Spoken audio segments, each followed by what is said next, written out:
Hello मित्रांनो, बघा. आज आपण नवोदयसाठी अत्यंत महत्त्वपूर्ण टॉपिक या ठिकाणी शिकणार आहोत. तो म्हणजे संख्या. संख्या हा टॉपिक फार महत्त्वाचा आपण या ठिकाणी बघणार आहोत. तर संख्यामधील पूर्ण माहिती आपण या ठिकाणी बघणार आहोत. मित्रांनो, नवीन असाल तर या ठिकाणी व्हिडिओला लाईक करा, चॅनलला सबस्क्राईब करा, जेणेकरून तुम्हाला प्रत्येक व्हिडिओ नोटिफिकेशन मिळत राहील. चला तर सुरुवात करूया. बघा, या ठिकाणी सगळ्यात आधी महत्त्वाची गोष्ट म्हणजे संख्या व संख्यांची स्थानिक किंमत. आपल्याला स्थानिक किंमत समजून घ्यायची आहे संख्यांची. तर संख्या, आपण एक संख्या घेऊया. जसं की मी या ठिकाणी लिहितो बघा: 3, 7, 8, 5, 9, 2, 7 आणि 4. या ठिकाणी जर तुम्ही बघितलं तर ही एकक, दशक, शतक, हजार, 10,000, लक्ष, दशलक्ष, कोटी इथपर्यंत ही संख्या आहे. तर मित्रांनो, यामध्ये एक कॉमा सिस्टीम असते. कॉमा सिस्टीम तुम्हाला सांगतो. पहिल्या तीन संख्येनंतर एक कॉमा असतो, त्यानंतर दुसऱ्या दोन संख्येनंतर एक कॉमा असतो आणि पुढच्या दोन संख्येनंतर एक कॉमा असतो. म्हणजे यांचा एक एक गट असतो. हे जो पहिला गट आहे तो एकक, दशक, शतकचा गट आहे.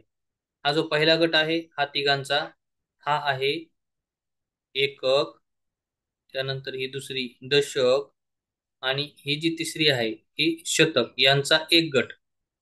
त्यानंतर हे दुसरे जो दोन आहेत हे दोघं हजार आहेत. हा आहे हजार आणि जो दुसरा आहे हा आहे 10,000. पण हे दोन्ही पण हजार मध्ये येतात. हम्म हजार मध्ये. त्याच्यानंतर हा जो तिसरा आहे हा लाख आहे. लाख 8 आणि हा आहे 10,00,000. 10,00,000 आणि ही शेवट संख्या ही आहे कोटी. तर हे तुम्ही लक्षात घ्या. बघा: एकक, दशक, शतक, हजार, 10,000, लक्ष, दशलक्ष, कोटी. हं? पुन्हा एकदा बघूयात. एकक पहिली संख्या, दशक, शतक, हजार, 10,000, लक्ष, दशलक्ष आणि कोटी. तर या सगळ्यांची जशी ही संख्यांची नावं आहेत, हे त्यांचे स्थानं आहेत, हे कुठं आहेत ते आहे, तशी याची किंमत सुद्धा असते. तुम्हाला किंमत सांगतो बघा या ठिकाणी. यांची किंमत सुद्धा त्याच प्रकारे असते. आपण किंमत समजून घेऊया. एककची किंमत जी असते ती एककची किंमत तीच संख्या असते जी दिलेली आहे. एककची किंमत असते जी दिलेली संख्या आहे ती त्याची किंमत. जसं या ठिकाणी बघा, ह्या चारची किंमत असणार आहे चारच. हा 7 दशक आहे. म्हणजे एक दशक म्हणजे 10, तर 7 दशक म्हणजे 7 10 70. सातच्या पुढे एक चार आहे, म्हणजे सातच्या पुढे एक शून्य लावायचा, म्हणजे झाले 70. आता दोन शतक आहेत. दोन शतक म्हणजे 200.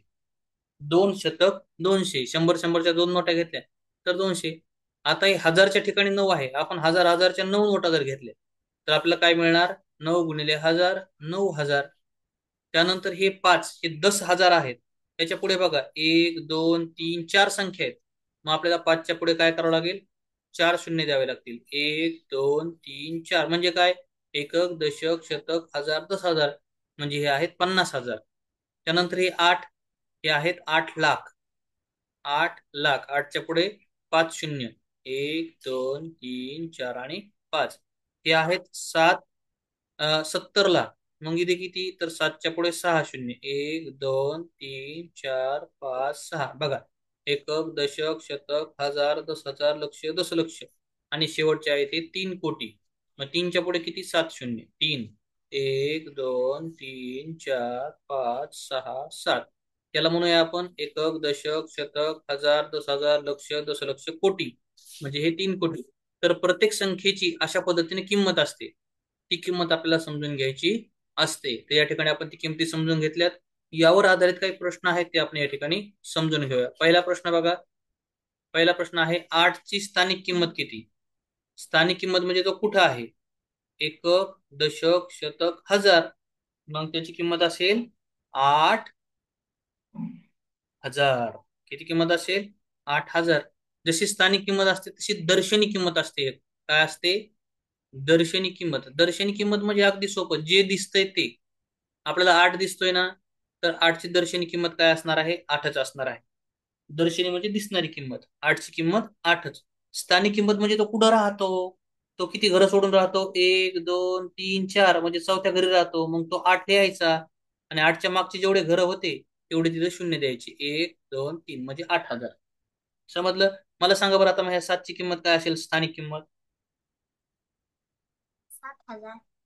तो 10,000 स्थानी आहे. एकक, दशक, शतक, हजार, 10,000.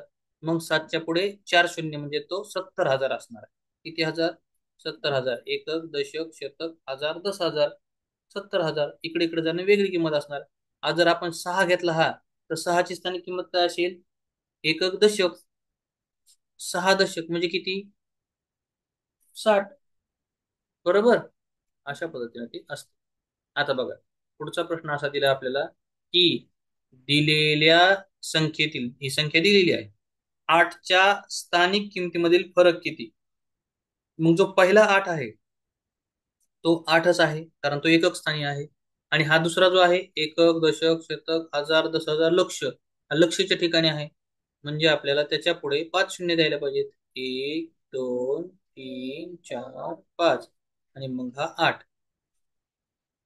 बघा, एकक, दशक, शतक, हजार, 10,000, लक्ष. आता याची वजाबाकी करायची. तुम्हाला एक वजाबाकी करण्याची सोपी ट्रिक सांगतो बघा. काय करायचं? असे सगळे शून्य आले ना, पहिली संख्या कट करायची, त्यातून एक वजा करायचा, म्हणजे इथे लिहायचे 7. बाकी मधले सगळे 9 लिहायचे. 9, 9, 9, 9 आणि शेवटी 10 लिहायचे. शेवटी 10. 10तून 8 गेले, 2 राहिले. बाकी सगळे 9, 9, 9, 9 आणि इथे 7. तर आपलं उत्तर आलेलं आहे.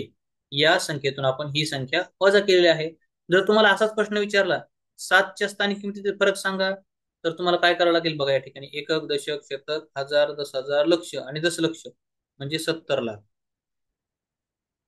त्या ठिकाणी 70 लाख लिहायचे. आणि हे बघा, एकक, दशक, शतक, हजार, 10,000, लक्ष, दशलक्ष, 70 लाख. आणि या 7ची किंमत किती आहे? दशक स्थानी येतो, म्हणजे त्याची किंमत असेल 70. आता या दोघांची वजाबाकी करायची. मग सगळ्यात आधी काय करायचं सांगा बरं मला.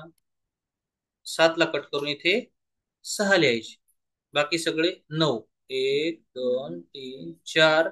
इथं 9. आता 7 आले ना खाली, म्हणून इथं 10. इकडे इकडे घेऊन जायचं नाही, कारण शून्यातून शून्य गेले, शून्य राहिले. 10तून 7 गेले, 3. 9 ला 9, 9 ला 9, 9 ला 9, 9 ला 9 आणि हे 6. हे तुमचं उत्तर आलेलं असणार आहे. अशा पद्धतीने तुम्ही करू शकता. आता पुढचा प्रश्न सेम आहे, फक्त या ठिकाणी बेरीज विचारली. मागच्या प्रश्नात बघा काय विचारलं होतं? फरक. फरक म्हणलं की वजाबाकी करायची असते. फरक म्हणलं की वजाबाकी. आणि या ठिकाणी बेरीज किती विचारलंय? मग बघा, या ठिकाणी हा 2 आहे. मग हा 2, एकक, दशक, शतक, हजार, 10,000. हा, मग 2च्या पुढे किती शून्य लागतील बरं? बघा, 2च्या पुढे किती अंक आहेत तितके शून्य लागतील. म्हणजे 1, 2, 3, 4. आणि ह्या 2च्या पुढे हा दुसरा 2. बरोबर. आता या दोघांची काय करायची? बेरीज. 0 आणि 0, 2 आणि 0, 2. 0, 0, 2. आपलं उत्तर या ठिकाणी आलेलं आहे. अशाच पद्धतीने तुम्ही 5चं सुद्धा करून बघू शकता. हा 5 आणि हा 5 यांची बेरीज किती आहे हे सुद्धा तुम्ही करून बघू शकता. पुढची संख्या बघ काय दिली. इथे सांगितले ही संख्या अक्षरात लिहा. दिलेली संख्या आपल्याला अंकात दिली, आपल्याला ती अक्षरात लिहायची. बघा, एकक, दशक, शतक, हजार, 10,000, लक्ष, दशलक्ष, कोटी. मग हे किती कोटी? 5 कोटी. मग लिहायचं असं, 5 कोटी.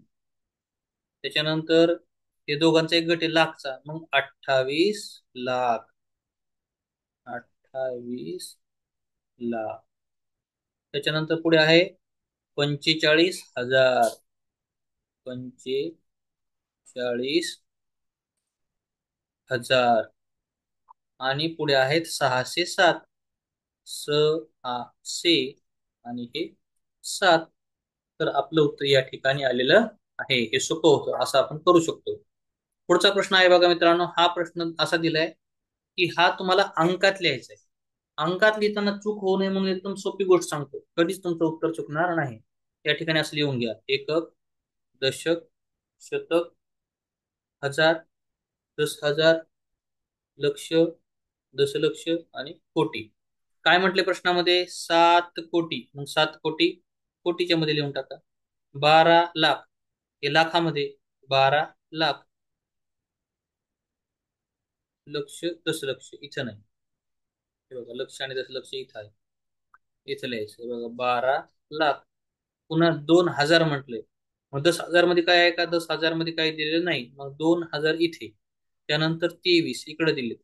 जिथं काही नाही तिथं शून्य देऊन टाका. तुमची संख्या तयार झाली बघा. 7 कोटी, 12 लाख, 2,000, 23. हे तुमचं उत्तर बरोबर असणार आहे. तुम्ही जर अशा संख्या लिहून जर केलं वर अंक हे लिहून, तर तुमचं उत्तर 100% बरोबर येणार आहे, चुकणारच नाही. पुढचा प्रश्न बघा मित्रांनो. या संख्येतील 2ची स्थानिक किंमत व दर्शनी किंमत यातील फरक काढा. 2ची स्थानिक किंमत म्हणजे 2च्या पुढे बघा किती शून्य लावूयात. हा, आणि त्याची दर्शनी किंमत जी असते तर तीच किंमत असते, 2 ला 2. आता याची वजाबाकी करायची आपल्याला. फरक म्हणजे वजाबाकी. मग 2 ला कट करू, 2च्या ठिकाणी मागची संख्या 1, बाकी सगळे मधले 9 आणि शेवटचा 10. 10तून 2 गेले 8 राहिले. 9 9 9 1 आपलं उत्तर आलेलं आहे. अशा पद्धतीने तुम्ही ते करू शकता.